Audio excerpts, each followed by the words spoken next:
What is the scariest encounter with another human you have ever experienced?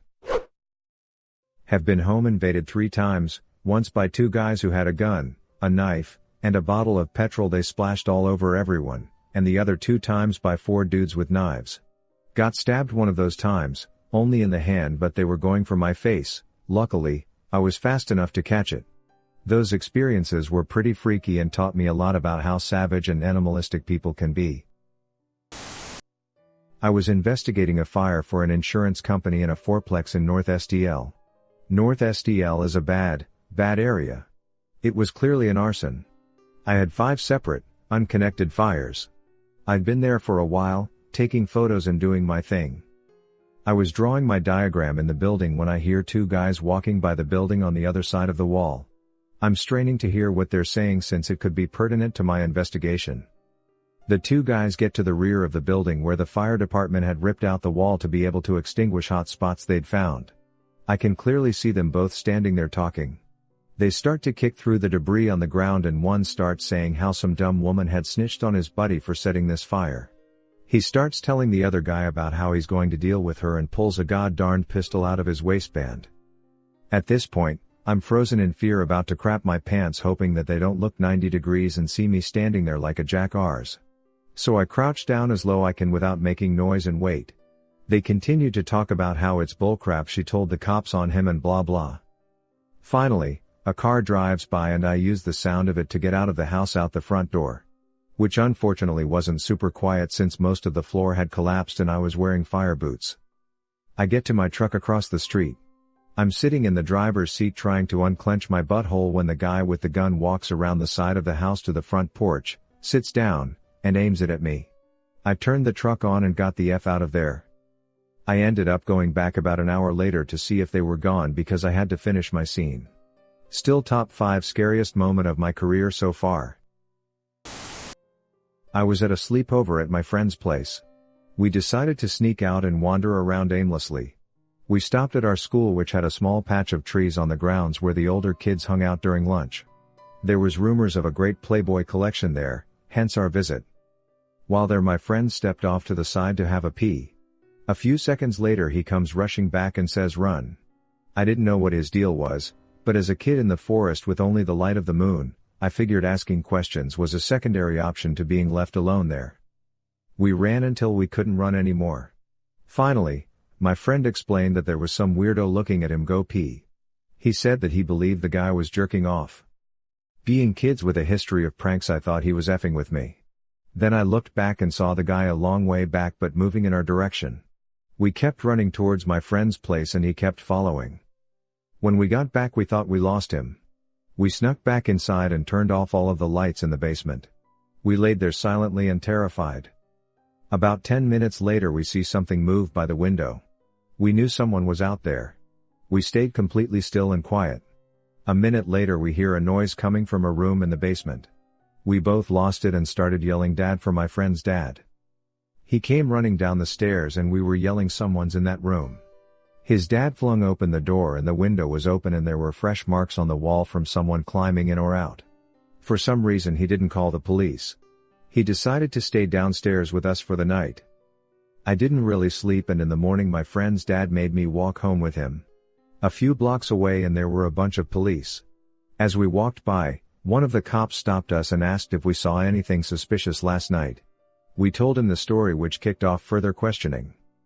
It turns out that a kid went missing from his room right around the same time that we got chased home. They found the guy a few days later dead from suicide. They never found the boy he abducted. We had a lot of trouble with that. My friend's dad felt guilty for not calling the police. He became addicted to sleeping pills. My friend was traumatized with just how close he came to being grabbed in the forest. He turned to drugs really young and eventually killed himself. I went through therapy for a while and still have occasional night terrors from that night, even though it happened almost 30 years ago. Drunk driver tried to mow me down on my moped down a dead-end street. Luckily I managed to get my bike up the pavement and put a parked car between me and the drunk, so he couldn't get me. Pretty intense. I had someone try to run me down in broad daylight as I pushed my 3-month-old in a stroller. I got stuck on the curb and just picked up the whole stroller and ran. When my daughter was too small to go into the bathroom by herself, I would take her into the men's room with me. Once we were at a park and my daughter and I were standing in the restroom waiting for my son to finish up, and some random, normal-looking middle-aged guy came in to use the urinal. When he finished, he turned around with his penis still hanging out, took 2 steps towards my 3-year-old daughter and waved his penis in her face, then made a beeline for the door. It happened so quickly and was so unexpected that I was too stunned to react for a moment. Once I realized what had just happened, I ran out to find him, but he was gone. He must have raced straight into the woods to hide or something. At the time, I was furious that he got away, but in retrospect it was the best thing that could have happened. I was experiencing the sort of blind rage, where if I'd embraced it even a little, I'd have completely lost control, and I wanted to embrace that rage a lot. I shudder to think about what I might have done to that guy in front of my kids, and the likely legal consequences I could have faced.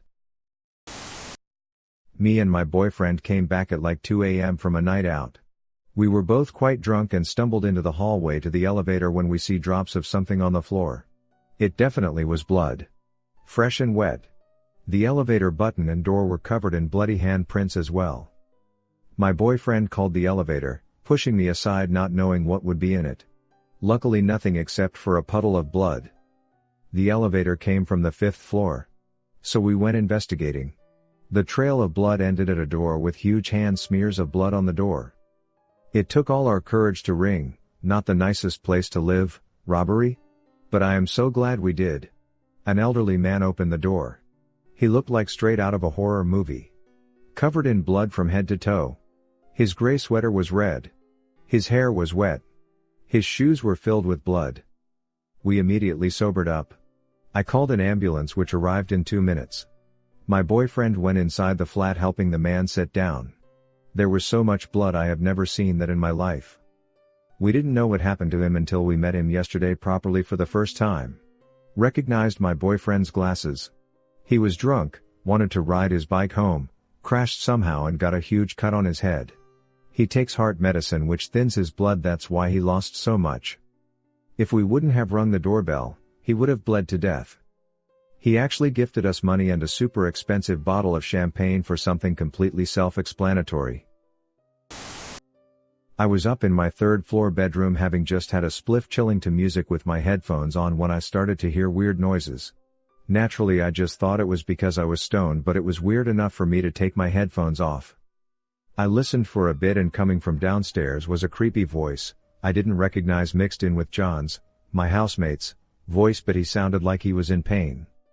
I was like WTF, so I started walking slowly down my stairs and then looked into his room and saw John on his floor holding his eyes in pain with a big dude in a hoodie shouting at him and then grabbing things off the shelves. The next thing I knew, autopilot had kicked in and I ran towards the room and the hooded dude turned, ran out the door when I smashed into him, making us both go tumbling down the staircase, trying to exchange punches on the way down. We scuffled a bit in the hallway until he eventually ran out the door.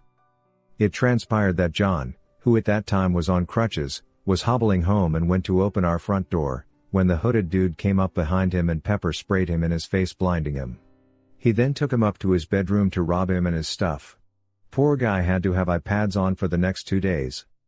Anyway, it was all pretty effed up, but John was okay in the end, and honestly I was so stoned it didn't really feel like it was happening at the time. Was like a bad trip. All moved out 2 weeks later. Was Brixton in London. Late 80s, was running errands in town with my mom and 2 sisters. Back then it wasn't uncommon to leave your kids in the car while you ran inside the store. We are sitting in the car waiting, and then I see an older guy walking towards our car. I just get a really bad feeling and start yelling at my sisters to lock the doors, while I lock the 2 on my side. He comes over and spends the next couple of minutes trying to open all the doors on the car while we are cowering in our seats. Eventually he gave up and left. We were all 8 and under in age at the time. I just knew that if he got in the car he would take one of us. This happened at our local grocery store 6-ish years ago. A mom left her 10-year-old daughter unattended in the car. It was hot out so the windows were down. A man noticed the kid and ran over to the car, yanking the girl by her hair and arms trying to pull her through the window. The girl started screaming, which caught the attention of another guy who came to her rescue and fought her attacker off. Police never found the creep or the truck he took off in. That little girl, had she not fought as hard as she did and without the help of guy number 2, would be dead or worse right now. No matter the year, the temperature, the location or type of store, never leave your kids unattended in the car. There's too many things that could go wrong. I'm sorry you and your siblings went through this op. My landlord's brother was high on angel dust and held me hostage for several hours. He was partially retarded, so I was able to drift his thoughts toward French toast and bong hits. I charmed my way out of getting raped and murdered. I will never forget his face in the bathroom mirror as he held my bleeding hands under the faucet water, while berating me, eye to eye, in the mirror. So scary. Back in the early 90s I worked as a night auditor for a small motel in Prospect Heights, Illinois. I was a young mother and worked nights while my husband worked days. Occasionally, my husband would stop by and check on me. It was a brutal schedule and I truly don't know how I made it on only a couple hours of sleep each day. But I digress. My job was to perform a daily audit on the rooms and money. Also, I would check people in and out of the hotel. The hours were midnight to 8 in the morning. One night I had finished my audit and was watching a scary movie on the little TV they had behind the front desk. It was winter and very cold. A man came up to the door and he was wearing a ski mask. For a second, I thought it was my husband, so I kind of smiled. He came up to the front desk and I asked if I could help him. He asked me why I had smiled at him. Well, I knew right then I was in trouble. He waved a big knife at me and told me to turn around. I felt the most fear then. I felt like I was going to die. He hopped over the front desk and cut one of the phone lines and took the money. I had my coat and purse back there and he took those as well. As he left he said, "I have your purse, I know where you live now." I stayed hunched in the corner behind the front desk as he left. Then I realized he had only cut the handset to one phone and the main line on another, so I took the handset from one phone and attached it to another where he had not cut the main line. I dialed 911 and got an operator on the line. Just as I was about to talk, the guy came back. Apparently, he had dropped his knife behind the desk. I saw it on the floor as he came around. I picked it up. In my mind I'm thinking, can I stab him? We stood there kind of facing each other. Me in my uniform and this big guy in a thick ski jacket. He demanded I give him the knife. I truly thought if I tried to stab him I would lose and he would kill me. I gave him the knife. He took the knife and hit me over the head with the handle of the knife a couple of times and then left. The police soon came and I recounted my story.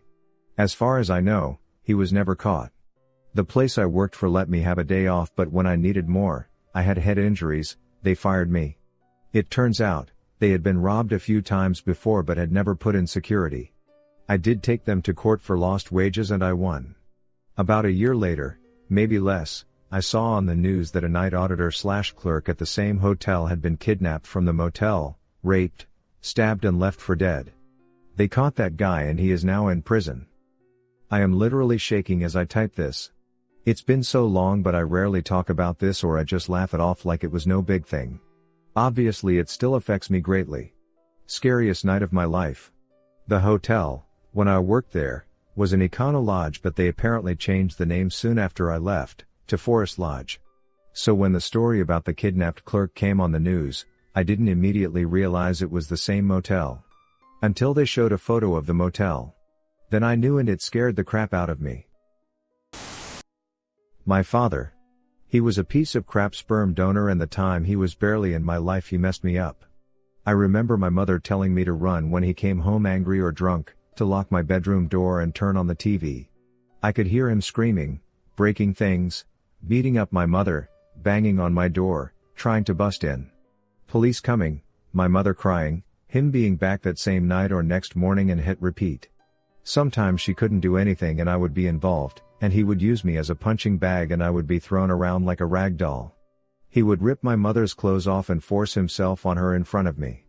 He would always be let go because he had friends that were police officers. One night I woke up and heard my mother crying and went to our front door that lead to the apartment stairs and opened the door to look down. I remember I said something but don't know what and saw my mother bleeding and her shirt ripped off.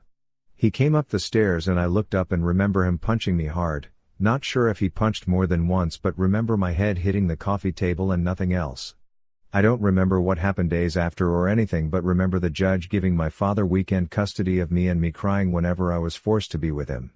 He would act like a different person in public and sometimes at home, and out of nowhere he would be someone else. He eventually stopped picking me up and never saw me again. I was around 5, but he left his mark. I remember him shooting up with me in the car, drinking and driving with me, touching me and other kids, him pulling out a gun or knife at people, and so on. He was a very scary person to be around and left destruction to anyone of the female gender he stayed close to.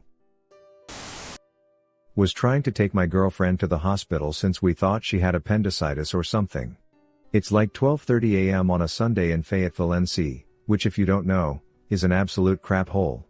We get 2 streets away from where we were living when we come across this street racing type car, neon lights on the rims and stuff, pulled out halfway into the road. I stop and wait a while for it to move and it doesn't. So I pull around it and keep going. The car accelerates and cuts me off around the bend. It slows down and won't let me past. A second car pulls up on the right, a third car pulls up on the left. At this point we're boxed in. A young black guy wearing a white tank top and khaki shorts gets out of the car holding a pistol. Someone else in the car hands him a blue bandana, then he starts walking towards us. At this point I'm starting to realize that this is too many people for a robbery, and there was a reason for him being handed the bandana, and it's probably a gang initiation. So I throw the car in reverse and bump a 4th car I hadn't been looking at because I was looking at the guy with the effing gun. I throw it forward and go to squeeze past the car on the left and the front car when the guy started shooting. He fired 3 shots, that thankfully didn't hit either of us.